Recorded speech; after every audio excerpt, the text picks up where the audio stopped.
Des allures d'arrogance d'une part, la soif des vengeances de l'autre. La République démocratique du Congo est au sommet d'une crise politique. Voilà, mesdames et messieurs, bienvenue à ce nouveau numéro de votre magazine La Vérité des Faits. Je reçois sur ces plateaux pour la énième fois Tchim Tchimba. Il est président de l'Union pour la démocratie et le progrès social Île-de-France. Avec lui, nous allons parler de l'actualité politique de l'heure en République démocratique du Congo. Tchim Tchimba, bienvenue. Bonjour. En tout cas, nous vous recevons encore sur ce plateau pour en débattre en ce qui concerne l'actualité politique de l'heure en République démocratique du Congo. Quel est d'abord, qu'est-ce que vous avez retenu du discours du chef de l'État du 6 décembre dernier? Ce qu'on peut retenir de ce discours, c'est juste consolider une union sacrée autour du peuple congolais. Voilà, des mots à mots en ce qui concerne de ce qu'il a fait comme récapitulatif après les consultations nationales. Tout à fait, c'est ce que j'avais dit. Le chef de l'État qui avait promis de rencontrer les Congolais, et qui les a rencontrés d'ailleurs, sans discrimination aucune, a d'abord été émis de constater que la plupart des Congolais aujourd'hui commence ou s'intéresse déjà à la chose publique, donc à la gestion de la chose publique. Et le chef de l'État a constaté l'envie, le souci du peuple congolais, c'est-à-dire de voir ce Congo changer. Et voilà, en grosso modo, ce que moi j'avais retenu. Et au final, les mesures que le chef de l'État a eu à prendre par rapport. Est-ce que le discours du chef de l'État, Félix-Antoine Tshisekedi, était-il engagé? Mais c'est un monsieur engagé, déterminé, et très déterminé d'ailleurs pour amener ce pays au plus haut. Où peut-on alors situer les discours de Félix Tshisekedi, des ruptures, des changements, d'espoir pour les uns et surtout des désespoirs pour les autres? Non, des ruptures et surtout d'espoir. Comment ça? Donc, parce qu'il a mis fin à la coalition avec FCCGH. Rompre avec les mauvaises habitudes, avec de vieilles pratiques. Parce que ce sont ces mauvaises habitudes, ce sont ces vieilles pratiques qui ont fait coucher ce pays là où il est. Vous comprenez? Et d'espoir, ça veut dire que de dire au peuple congolais, faire voir au peuple congolais que l'histoire, l'espoir de leur survie est en train de renaître. L'espoir est en train de renaître, mais qu'y est-il arrivé aux deux principaux acteurs de l'alternance démocratique, tant vanté Tshisekedi Kabila, pour cautionner la signature du certificat du décès de la coalition? Ce qui est arrivé, c'était la constatation d'une mauvaise foi de nos ex-alliés par rapport à ce qu'on s'était dit. Pourquoi seulement de vos ex-alliés? Parce qu'on n'est plus en coalition avec eux. Pourquoi pas seulement vous qui étiez de mauvaise foi? Non, mais la preuve, ça veut dire que nous, le chef de l'État est venu avec une nouvelle politique et ils sont restés dans leur ancienne politique, leur ancienne façon de réfléchir. Et voilà, à ce moment, nous ne sommes pas accommodés. Ça fait plus de 2 ans. Ils étaient en train de se comporter comme des crabes. Et à chaque fois que les chefs de l'État avaient besoin de faire avancer ce pays, et ils étaient là pour les tirer vers le bas. Et à un certain moment, ce ne sera pas à eux de présenter un bilan, ça sera au chef de l'État de présenter un bilan. Voilà pourquoi le chef a constaté qu'avec ces gens-là, ils ne pouvaient pas aboutir, ou ils ne pouvaient pas faire passer ses idées, ou alors sa vision. Mais vous avez voulu coaliser avec eux? C'est ça le dynamisme politique. Je vous avais dit, la coalition, notre coalition, qui était une coalition de fait, et qui ne dépendait que de la configuration des institutions établies, notamment d'une majorité parlementaire. Et à un certain moment, aujourd'hui, avec l'Union sacrée, nous avons constaté avec vous hier que nous avons aujourd'hui une nouvelle majorité qui va se dégager, avec laquelle nous allons diriger ce pays. C'est ça, les chefs de l'État ne se fondent pas sur les amitiés, sur les états d'âme ou sur les humeurs. Non, ils se fondent sur les institutions. Lui, en tant que garant de la République. S'il fallait arranger, par où il faudrait commencer entre les FCC et les CACH? S'il faudrait arranger? Oui. Non, mais c'est par à travers avant. Non, avant. Non, avant, d'abord, c'était le chef de l'État avait voulu donner une seconde chance à nos frères, parce que les amis du FCC, nos camarades Ils ont du FCC, refusé parce ça que reste nos frères. les chefs de l'État prennent des décisions, on les traite des dictateurs. Mais comment on va traiter quelqu'un de dictateur sans preuve? Le chef de l'État ne s'appuie que sur les prescrits de la République, que sur la D'abord de la Constitution. nomination des 3 juges. La nomination Cour de 3 juges, constitutionnelle. je vais rappeler. Raison pour laquelle ça a amené. Je vais rappeler à nos amis du FCC qui se disent, entre guillemets, des super professeurs, des éminents professeurs, qu'ils ont oublié que les 3 juges qui étaient nommés, c'était sur proposition d'une institution de la République, qui est le Conseil supérieur de la magistrature. Mais je ne sais pas comment est-ce que jusqu'aujourd'hui, vous en tant que journaliste, vous allez continuer à nous demander. Mais c'est par là tout a commencé. C'est par là tout a commencé. Le chef de l'État a nommé. Non, le chef Non, mais c'est par là tout a commencé. Le chef de l'État a été dans ses prérogatives de prendre acte. Mais c'est par là tout a commencé. La 3 citoyens congolais capables d'amener ce pays là où le chef de l'État veut. Est-ce que vous comprenez d'abord que c'est par là tout a commencé, cette rupture? Mais pourquoi nos amis s'agitent? Les chefs de l'État pourquoi nos amis s'agitent par rapport pourquoi nos amis s'agitent? Parce qu'ils savent comment ils étaient en train d'instrumentaliser cette institution. Ils savent comment leur survie politique était fondée, basée sur cette institution.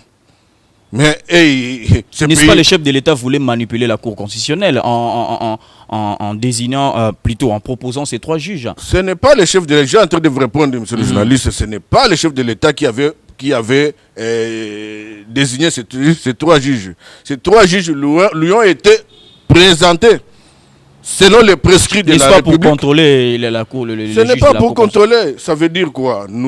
Ces juges-là, ce sont des hommes de droit qui ont de l'expérience, de l'expertise et surtout de la matière. Donc, pourquoi les autres ne veulent pas ces juges-là? C'est ça, c'est la question qu'il faut leur poser. Pourquoi ils ne veulent pas entendre parler de ces juges-là? Est-ce qu'il y a une valeur juridique dans cette union sacrée de la nation? L'union sacrée, vous savez, à un certain moment, oui, il y aura une valeur juridique parce que cette union sacrée découlera ici d'une majorité parlementaire. Découle déjà parce que depuis hier... Par la corruption, cette majorité, cette nouvelle majorité que les chefs de l'État sont en train de chercher, comment ça va se faire? Qui a corrompu qui? Parce que vous parlez de corruption. Et certains observateurs pensent que les gens du cash ont corrompu certains députés. Vous parlez d'observateurs, mais moi je vais en tant qu'homme d'État, en tant que politique, qu'on me parle. Non, mais moi je suis journaliste et je suis au milieu du village. Est-ce que vous avez des preuves? Je parle au nom de la population. Est-ce que vous avez des preuves de corruption venant? C'est moi qui pose des questions. Mais voilà, c'est pour répondez-moi. C'est pour vous dire qu'aucun politicien ne viendra ici vous présenter aucune preuve allant dans ce sens-là. C'est juste une question de conscience. Et comment cela ça va se faire? Comment ça va se passer? La nouvelle majorité parlementaire à l'Assemblée nationale. L'essentiel est là. L'essentiel, moi personnellement, j'ai constaté la prise de conscience d'un certain nombre de nos élus qui ont compris que pendant plusieurs années, ils ont été utilisés. En pleine législature. C'est comme ça, comme partout. Moi, j'habite en France. La configuration des députés français avant les échéances électorales pour la désignation du président de la République n'est pas la même. N'est plus la même. Donc ça veut dire quoi? Ça veut dire qu'à un certain moment, il faut savoir évoluer, il faut savoir marcher. Donc tout dépend de ce qui s'est fait. Mais comment vous allez me demander au chef de l'État de rester statique aussi longtemps que le pays n'avance pas? En violant la Constitution. Il n'a pas violé.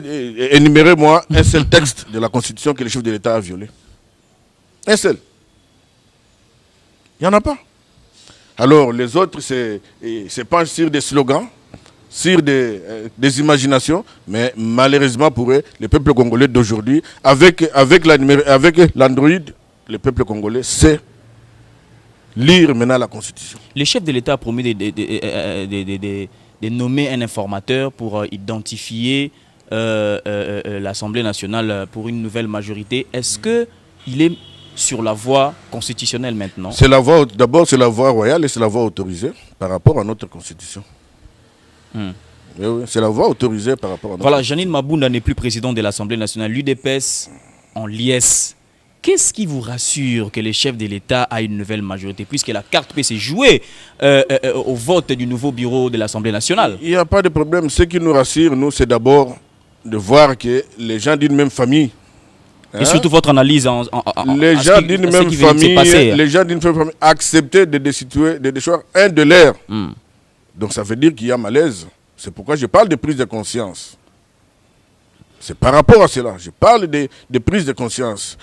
Le Congo, ça fait plus de 60 ans que ce pays-là stagne, que ce pays-là n'avance pas. Mais nous pensons qu'aujourd'hui, heureusement d'ailleurs, j'ai toute ma pensée envers mon père spirituel, le Sphinx délimité. Moi, je pense que depuis plusieurs années, si le peuple congolais avait compris son message, aujourd'hui, ce pays ne serait pas là où il est aujourd'hui. Mais avec toute modestie, je pense que... Le pays est où? Le pays le pays est très malade. Vous voulez guérir le pays par quel moyen? D'abord par la prise de conscience et puis par la confiance. Mais c'est ce que les gens du FCC ont fait pendant 18 ans également. Non, et d'entrée du jeu, ils nous avaient démontré comment ils n'étaient pas avec nous. Ils avaient prêché par leur égoïsme. On a vu, quand on est en coalition, on ne peut pas avoir 90% des gouverneurs, on ne peut pas avoir 90% des sénateurs. Voilà, c'était ça, des signes précurseurs. Mais comme nous sommes toujours on a toujours été une machine. Et ça se démontre à travers la vision du chef de l'État. On les a laissés faire, les observer, mais ils sont passés à côté de la plaque. Ils sont en train de louper une occasion en or qui leur avait été octroyée par le chef de l'État. Ça veut dire une seconde chance. Le chef de l'État leur avait demandé de faire table rase. Mais quel a été leur comportement? Si ce n'est que les stigmatiser, les manquer du respect, l'injurier. Dites-moi, en tant qu'homme d'État, en tant que garant de la nation, allait-il continuer à... C'est ce que vous étiez en train de faire pendant que vous étiez dans l'opposition.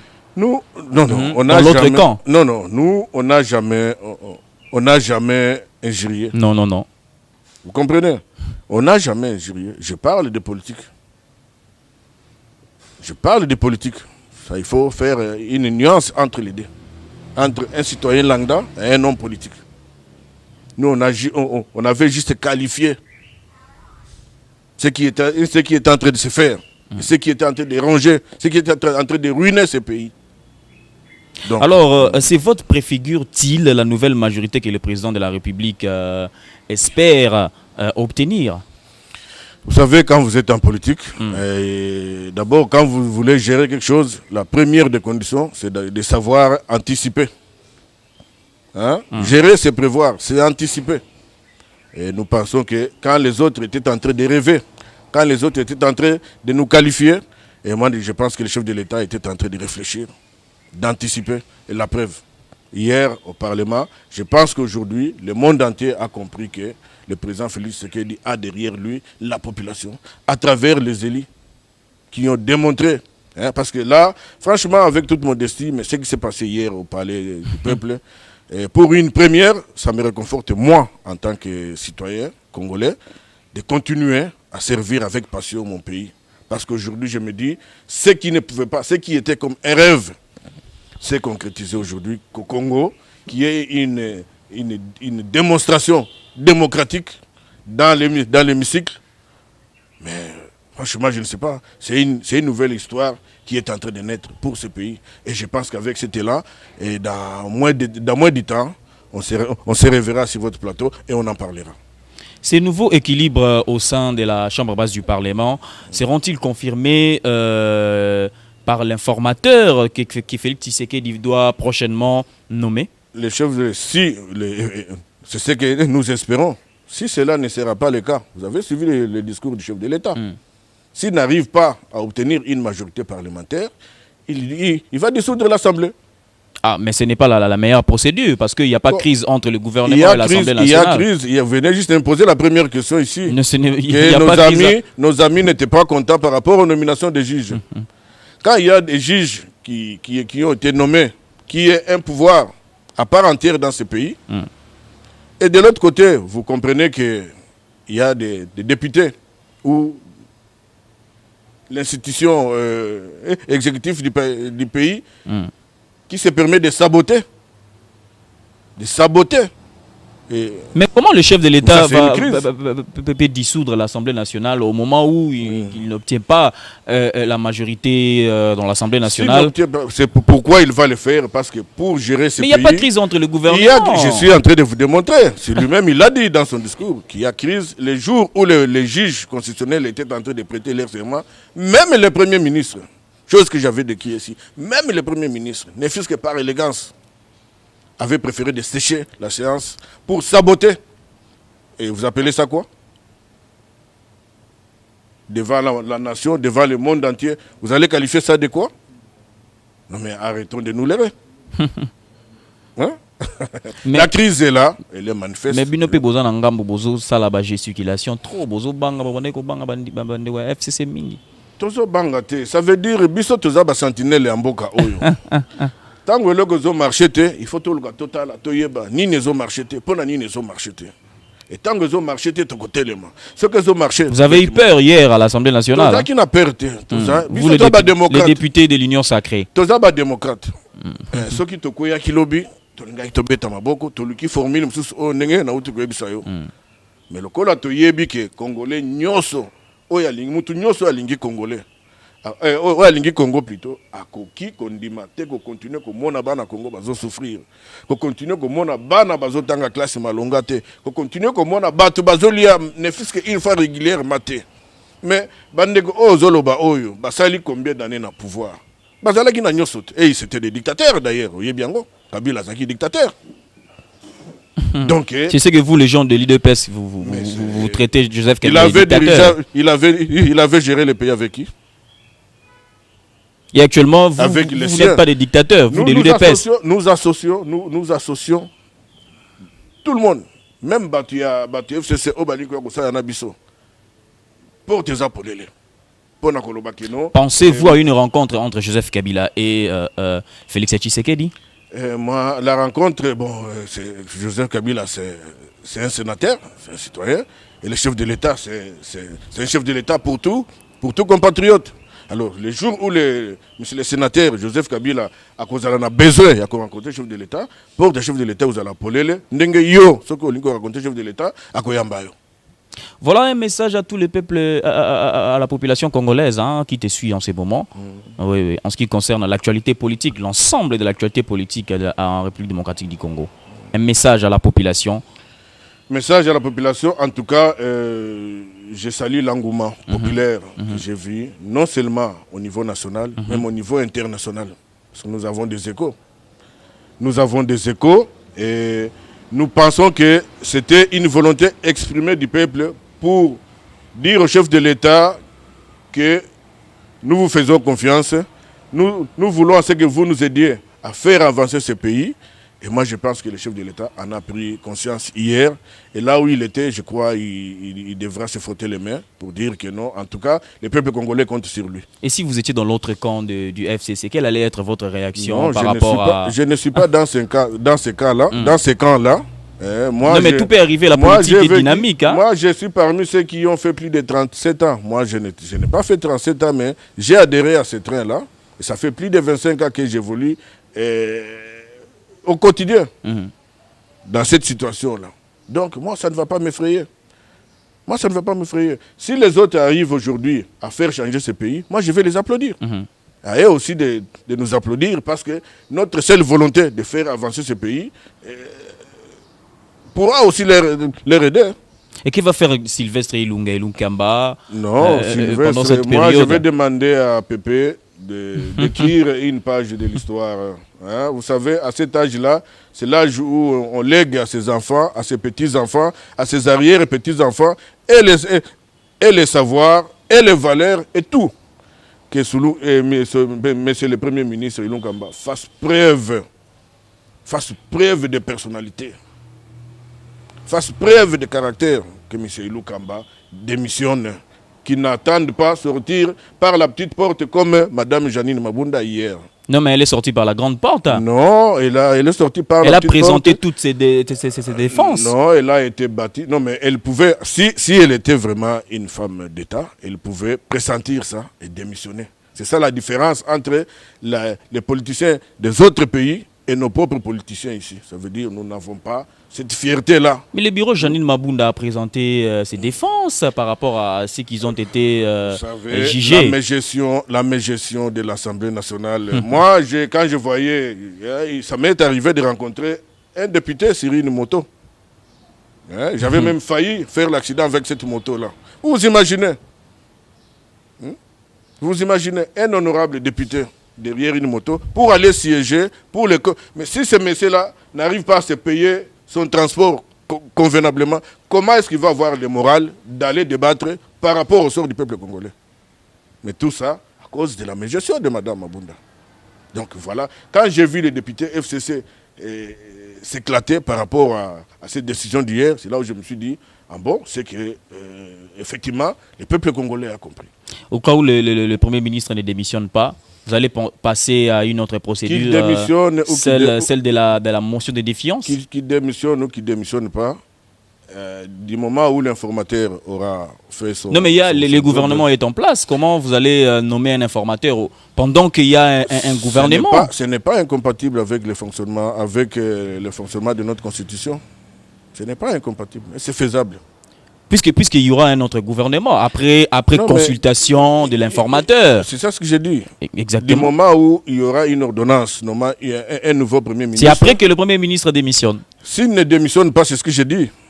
Il succombera au sort que venait de succomber hier Mme Janine Mabunda. Mais moi, je demande à par la voie de motion, M. Ilunkamba, ne fût-ce que par élégance, de tirer sa révérence. Et d'observer de loin la politique parce qu'elle a échoué. Et monsieur le Premier ministre n'a pas commencé à échouer seulement quand il a été Premier ministre. Il a beaucoup de forfaits par rapport au fonctionnement de ce pays. Donc, mais Félix Tshisekedi l'a quand même accepté lorsqu'il a été proposé par l'autorité morale, normal, Joseph Kabila. Il l'avait accepté parce que, vu les critères que je venais d'évoquer, vu son âge, et comme il venait de l'autre camp, et qu'on était en coalition, et qu'il fallait se faire confiance, et qu'il fallait donner à nos amis une seconde chance. C'est dans ce cas-là que le président de la République avait agi. Mais ils n'ont pas pu saisir cette chance. Que voulez-vous?